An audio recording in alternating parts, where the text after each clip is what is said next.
তারেক জিয়ার verified page থেকে, যে কিনা সাজাপ্রাপ্ত, যে কিনা পলাতক, এই ধরনের কোনো পলাতক এবং যদি কোনো কেউ মানে এই ধরনের পোস্ট দেয় যে কিনা বলছে সরাসরি আমাদের মাননীয় প্রধানমন্ত্রীকে উদ্দেশ্য করে, সে বলছে হাসিনার খুনি বাহিনী আমাদের সন্তানদেরকে রাজপথে হত্যা করেছে, আপনারা বলেন এই প্রথম লাইনটা কোন কমিউনিটি স্ট্যান্ডার্ডে পড়ে?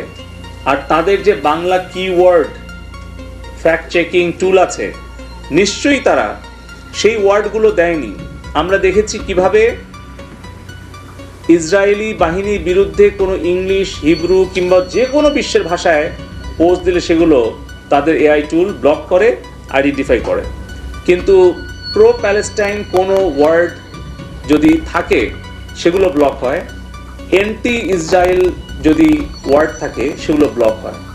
এটা আমরা দেখেছি ইউরোপ, আমেরিকার জায়গায়। আপনারা নিজেরা যদি সার্চ করেন, অনেক ডকুমেন্টারি আছে, অনেক রিসার্চ ওয়ার্ক আছে, আপনারা আমার থেকে বেশি ভালো জানেন। আমরা বলেছি তোমরা বাংলা কি ধরনের কিওয়ার্ড তোমরা ব্যবহার করছো, যেগুলো প্রো এল বা pro Awami League, pro liberation, pro মুক্তিযুদ্ধ, বঙ্গবন্ধু, শেখ হাসিনা, এই ওয়ার্ডগুলো দিলে তোমরা আমাদের রিচ আউট কমিয়ে দিচ্ছ।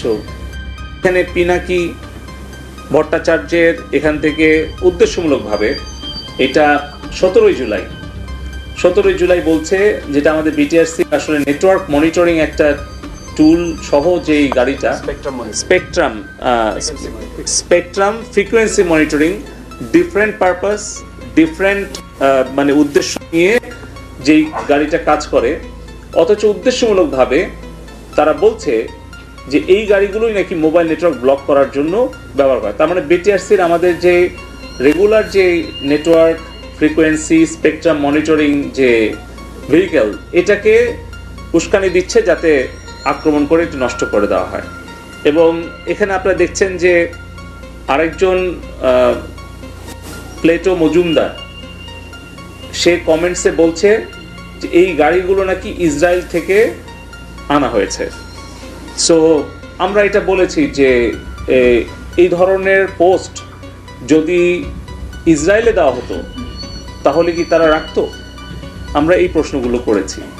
তো তারা বলেছে যে আগামী দিনে তারা আরো সহযোগিতা করবে।